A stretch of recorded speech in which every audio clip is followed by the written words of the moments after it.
सबको जॉब नहीं मिल जा रही है, सबको एक बढ़िया, जैसे मैंने बोला कि कम से कम 50 से 70 हजार रुपए की आमदनी वाली, उसी को जॉब कहना चाहिए। उसके नीचे तो जॉब बोलना भी बेकार है। अगर आपको आपके काम से 50 से 60 70%, 50 से 60 70 हजार रुपए की इनकम हर महीने नहीं हो रही है, तो इसे जॉब बोलना बेकार है।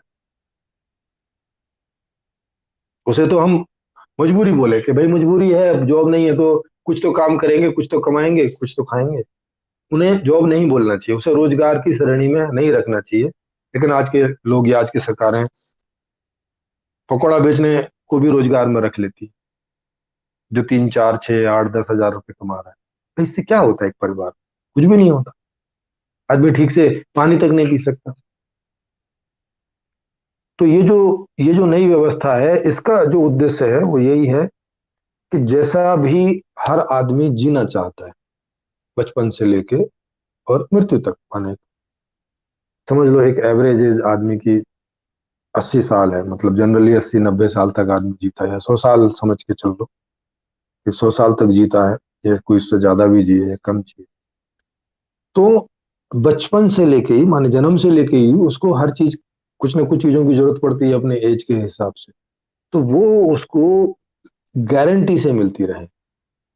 ऐसे नहीं कि पाने का अवसर समान है, जैसे आज की व्यवस्था है कि आपको जो है 10 जॉब है और वहां 1 लाख आदमी ने आवेदन कर रखा है, और वहां लिखा हुआ है कि सबको जॉब को पाने का अवसर समान है।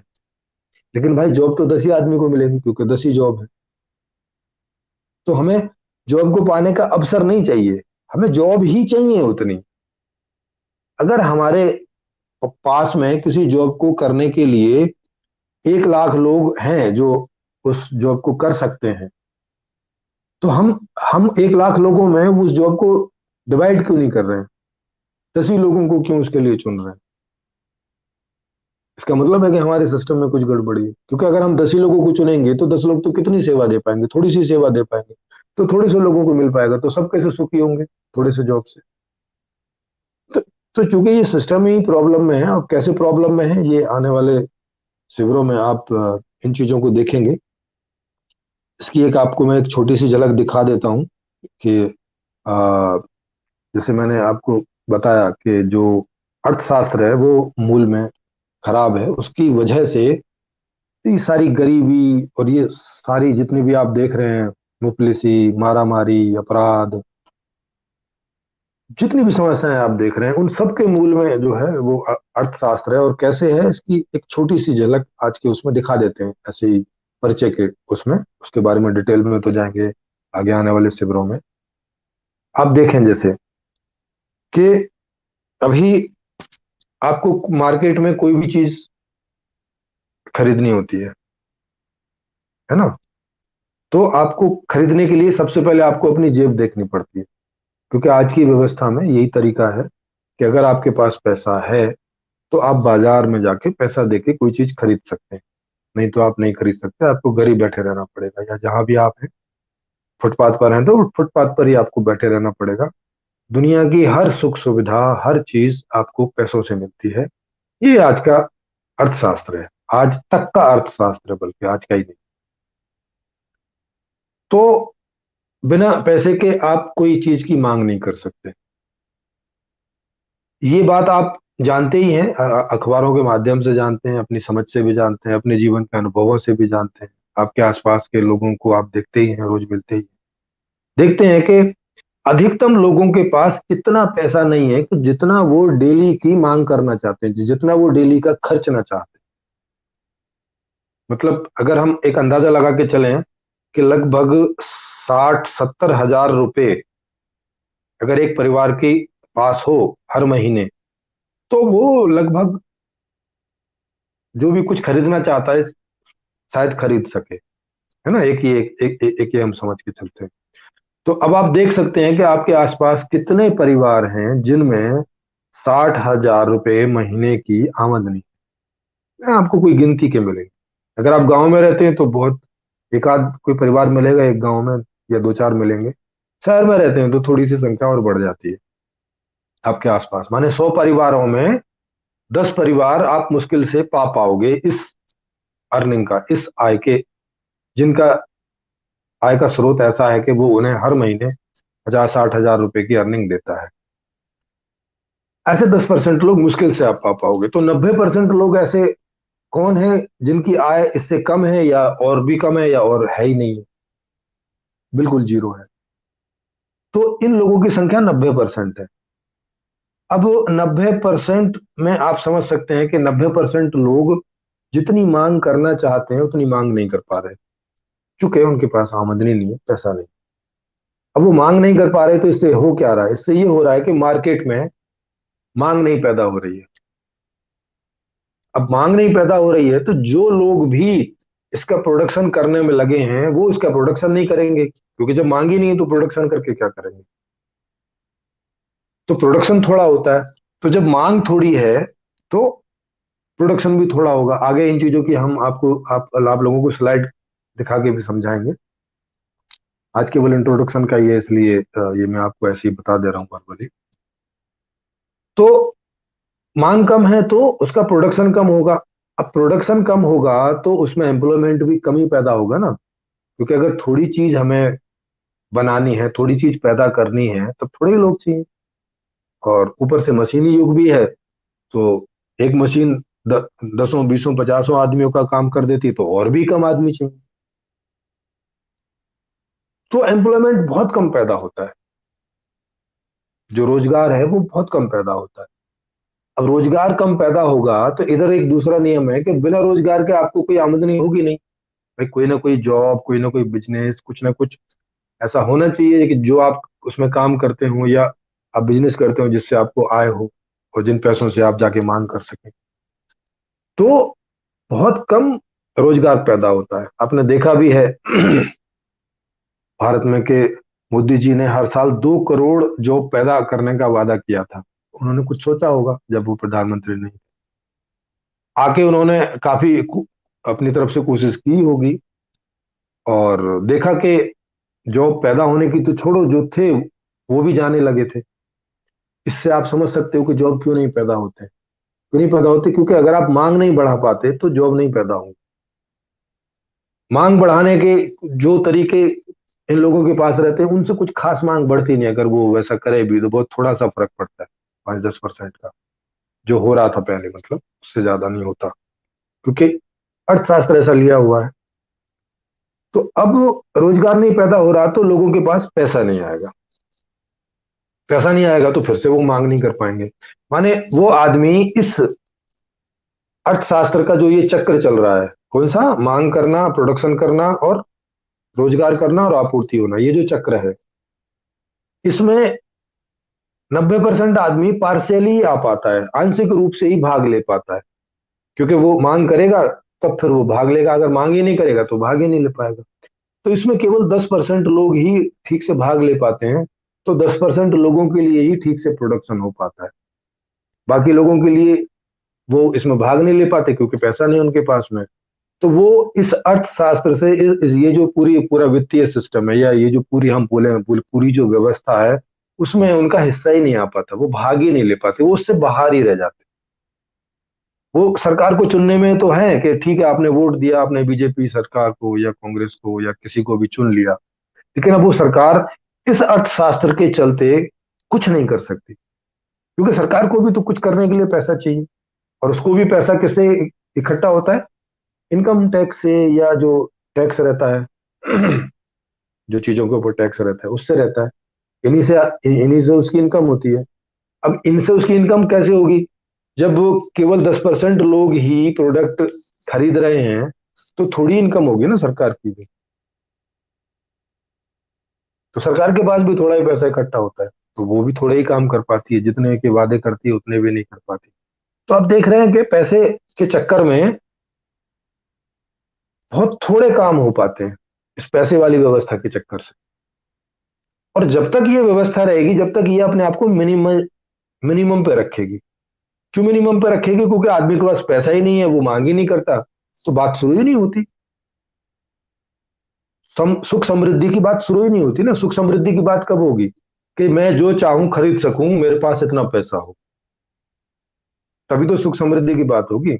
तो आप खरीदने को बैठोगे, जो बनाने वाले हैं उनको मालूम होगा कि हाँ भाई, हम कितना भी सारा प्रोडक्शन बना दें, खरीदने के लिए लोग बैठे हैं, उनके पास है पैसा, तो तब वो बनाएंगे, तब बनाएंगे, इसका मतलब है कि उनको ज्यादा लोग चाहिएंगे वो सब बनाने के लिए, तब फिर रोजगार पैदा होगा।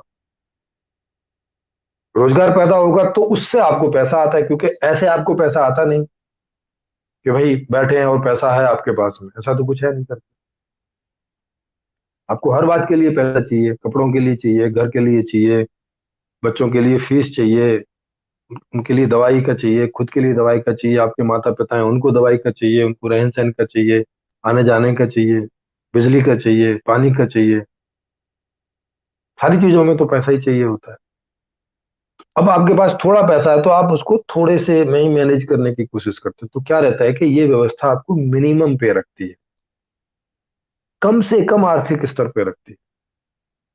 कुछ ही लोगों को मौका मिल पाता है जो 1 से लेकर 10% तक हैं, कि जिन पर ये सारा पैसा चला जाता है। जैसे ऑक्सफैम की रिपोर्ट है, ऑक्सफैम की रिपोर्ट क्या कहती है कि 73% जो आमदनी है भारत भारत देश में, टोटल आमदनी, वो 1% लोगों की जेब में जा रही है लगातार। आमदनी, आय, जिससे आप मांग करते हैं, अब वो तो अब वो तो 1% की जेब में चली जा रही है, माने 1% लोग वो हैं जिन्हें जितनी जरूरत है पैसे की उससे भी ज्यादा पैसा जा रहा है। तो अब उन्हें जितनी जरूरत है वो तो इतनी मांग करेंगे, बाकी पैसा तो उनके पास ऐसे ही फालतू में रहेगा स्टोर की हुई, वो उसका कोई यूज नहीं कर सकते वो। तो अब क्या है इसका, कि जो 99% लोग हैं उनके पास में केवल 27% इनकम बची, और ये 27% में भी 25% इनकम जो है वो ऊपर के 7 8 9, जो हम 10% लोगों की बात कर रहे हैं उनमें ही डिस्ट्रीब्यूट हो जाता है। क्योंकि आप सोचो, जब 1% पे 73 जा रहा है, तो उससे जो थोड़ा नीचे है उसको भी तो बड़ी इनकम जा रही होगी ना, उससे थोड़ी कम जा रही होगी। तो क्या होगा कि ये लगभग लगभग 98% जो इनकम है वो ऊपर के 10% लोगों पर सिमट जाती है। बाकी जो 98% लोग हैं उन तक तो 2% में ही गुजारा चलता है, मतलब आप लोग छाछ में ही जी रहे हैं ज्यादातर। ये मैंने आपको एक हल्की सी एक झलक दिखाई आज के खराब अर्थशास्त्र की, आज के जाहिल, जंगली, अनपढ़ टाइप के अर्थशास्त्र की। यूं तो इसकी पढ़ाई होती है यूनिवर्सिटी में, यूं तो इसमें लोग पीएचडी भी करते हैं आज के अर्थशास्त्र में, यूं तो इसके प्रोफेसर भी हैं, यूं तो इस पर बड़ी बड़ी बातें होती हैं, यूं तो इस पर बड़े बड़े सेमिनार होते हैं, मगर ये है जाहिल टाइप का ही, अनपढ़ टाइप का, ये जंगली टाइप का अर्थशास्त्र है। एक ऐसा जंगली टाइप का अर्थशास्त्र जो केवल और केवल 10% लोगों के लिए ही थोड़ा बहुत कुछ ठीक सा जीवन स्तर दे पाता है। 90% लोगों का ये जीवन स्तर नहीं दे पाता, उनको जंगली जैसा ही जीवन जीना पड़ता है, या दूसरे लोगों के दया दृष्टि पे ही उनका जीवन जो है वो संचालित हो पाता है। तो जब तक ऐसा अर्थशास्त्र रहेगा, जब तक कोई भी प्रधानमंत्री या कोई भी मैनेजर या कोई भी मैनेजमेंट में आ जाए चाहे, वो क्या कर लेगा, क्या कुछ कर लेगा? इतना ही होगा कि अगर वो कुछ भ्रष्टाचारी है, ऐसा कुछ नहीं है, तो थोड़ा बेहतर करेगा बस। लेकिन थोड़े से क्या बेहतर हो जाता है? जैसे अरविंद केजरीवाल है, मान लिया वो बाकी दूसरी पार्टियों से थोड़ा अच्छा काम कर रहा है, लेकिन थोड़ा सा ही अच्छा काम कर रहा है। वहां पर भी सबको एजुकेशन नहीं मिल जा रही है, सबको जॉब नहीं मिल जा रही है, सबको एक बढ़िया, जैसे मैंने बोला कि कम से कम 50 से 70 हजार रुपए की आमदनी वाली, उसी को जॉब कहना चाहिए, उसके नीचे तो जॉब बोलना भी बेकार है। अगर आपको आपके काम से 50 से 60 70% 50 से 60 70 हजार रुपए की इनकम हर महीने नहीं हो रही है, तो इसे जॉब बोलना बेकार है। उसे तो हम मजबूरी बोले कि भाई मजबूरी है, अब जॉब नहीं है तो कुछ तो काम करेंगे, कुछ तो कमाएंगे, कुछ तो खाएंगे। उन्हें जॉब नहीं बोलना चाहिए, उसे रोजगार की श्रेणी में नहीं रखना चाहिए। लेकिन आज के लोग या आज की सरकारें पकौड़ा बेचने को भी रोजगार में रख लेती है, जो 3 4 6 8 10 हजार रुपए कमा रहा है। तो इससे क्या होता है? एक परिवार कुछ भी नहीं होता, आदमी ठीक से पानी तक नहीं पी सकता। तो जो अच्छी सरकारें भी हैं, माने लोग बोलते हैं ना कि अच्छे लोग नहीं आ रहे हैं काम करने के लिए, अच्छे लोग आ भी जाएं तो भी वो कोई बहुत बड़ा डिफरेंस नहीं पैदा कर सकते। इतना ही कर सकते हैं कि जो भ्रष्ट सरकार है उसने अगर 2 किलोमीटर, उदाहरण के लिए 2 किलोमीटर की सड़क बनाई थी, तो ये जो ईमानदार सरकार है ये 2.25 किलोमीटर सड़क बना देगी बस, क्योंकि उतना ये भ्रष्टाचार किया होगा पिछली वाली सरकार ने, ये उतना कर देगी। लेकिन सड़कें तो हमें चाहिए हजारों किलोमीटर में, उसका क्या होगा? तो ये ऊंट के मुंह में जीरा जैसा रह जाता है। अगर आप जिन्हें आप बोल रहे हैं कि अच्छे लोग या ईमानदार लोग, वो भी कोई खास असर नहीं नहीं दिखा पाए। कई कई ईमानदार टाइप के प्रधानमंत्री हुए हैं जो चप्पलों में रहे हैं सारी जिंदगी, और अब तक भी वो उन चप्पलों में ही है। साफ दिखाई पड़ता है कि ये आदमी भ्रष्टाचार में नहीं रहा, लेकिन कुछ खास अंतर नहीं दिखा पाया। कई इस तरह के लोग रहे हैं और पूरी दुनिया में रहे हैं, तो कोई बहुत बड़ा अंतर नहीं दिखा पाते हैं। तो इस हिसाब से हमें ये समझ में भी आएगा कि एक्चुअली मेन मुद्दा खराब व्यवस्था का है, खराब लोगों का नहीं। व्यवस्था का खराब है तो ये टॉपिक भी आएंगे कि क्या आदमी आदमी खराब होता है क्या मूल में, या कि खराब व्यवस्था में उसे खराब होने के लिए बाध्य होना पड़ता है, ऐसा है क्या? अगर ऐसा है तो व्यवस्था ठीक होने से आदमी तो अपने आप ठीक व्यवहार करेगा। ये सारे टॉपिक आएंगे इस पूरी की पूरी व्यवस्था में। तो इसका मैंने एक आपको ये एक परिचय जैसा दे दिया है। अब वो आपके अगर कोई सवाल हो तो आप वो दे सकते हैं, और इसका लिंक अम्बरीश जी आपको कमेंट में अभी डाल देंगे या डाल दिया होगा, जिससे आप यहाँ सीधे जुड़ के भी प्रश्न पूछ सकते हैं उस लिंक को क्लिक करके। और या जो ग्रुप में है फर्स्ट 100 वाला, वहां पर भी डाल दिया होगा, तो वहां से भी आप सीधे इसमें लिंक कर सकते हैं, या कमेंट में भी क्वेश्चन ऐसे टाइप करके पूछ सकते हैं, आपकी चॉइस है।